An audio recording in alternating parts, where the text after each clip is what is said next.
ఇంట్లున్న చెత్తతోనే పనికొచ్చే వస్తువులెన్నో తయారు చేసినోళ్ళని చాలా మందినే చూసినాం గాని బీహార్లున్న ఒక పిల్లగాడైతే పనికిరాని వస్తువులతోని ఏకంగా విమానాన్నే తయారు చేసిండుల్లా. ఇగో చూడుండ్రి, విమానం తయారు చేసుడే కాదు, గాల్లకు సుతం ఎగిరిచ్చిండు. అచ్చం నిజంగా విమానానికి ఉన్నట్టే టైర్లు, రెక్కలు, మోటార్లు గిట్లా అన్ని తయారు చేసిండు. చూస్తున్నారు కదా, విమానం సీట్ల కూర్చొని దాన్ని గాల్లకి ఎగిరిచ్చి ట్రయల్ రన్ సక్సెస్ చేసిన గీనే దాన్ని తయారు చేసింది. బీహార్లున్న అవినాష్ కుమార్ అనే గీ పిల్లగానికి చిన్నప్పటికెంచి కొత్త వస్తువులు తయారు చేసుడంటే మస్తు పాయరమట. ఎప్పుడు టైం దొరికినా ఇంట్లున్న పాత వస్తువులను తీసుకొచ్చుకొని ఏదోటి తయారు చేసే పని పెట్టుకునేటోడట.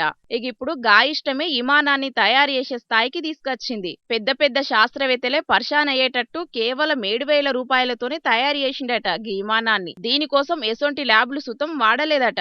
ఇంటికాన్నే కూర్చొని అన్ని సొంతంగానే తయారు చేసుకున్నాడట. మళ్ళా చదువు సుతం ఏమంత పెద్దగా చదవలేదట. కనీసం తమ్మునికి డిగ్రీ కూడా లేదట. కానీ విమానాన్ని తయారు చేయాలనే గొప్ప సంకల్ప బలం ముందు డిగ్రీలెందుకు? మొత్తానికి అనుకున్నట్టు చెత్త వస్తువులను జమ చేసుకొని గీ తీరుగా విమానాన్ని తయారు చేసిండన్నట్టు. ఇక ఇన్నొద్దులు కట్టబడి తయారు చేసిన విమానాన్ని గ్రౌండ్ లోకి తీసుకొచ్చి గాల్లకి ఎగిరేసిండు గిట్లా. ఇక ఇది చూడనికి మస్తుగా లైన్లు కట్టిండ్రట ఆడున్న పబ్లిక్ అందరూ. ఇక గీ వీడియోలు సోషల్ మీడియాలో వైరల్ అయ్యే వరకు తమ్ముడు టాలెంట్ ను తారీఫ్ చేసుకుంటా కామెంట్లు పెడుతున్నారు చాలా మంది.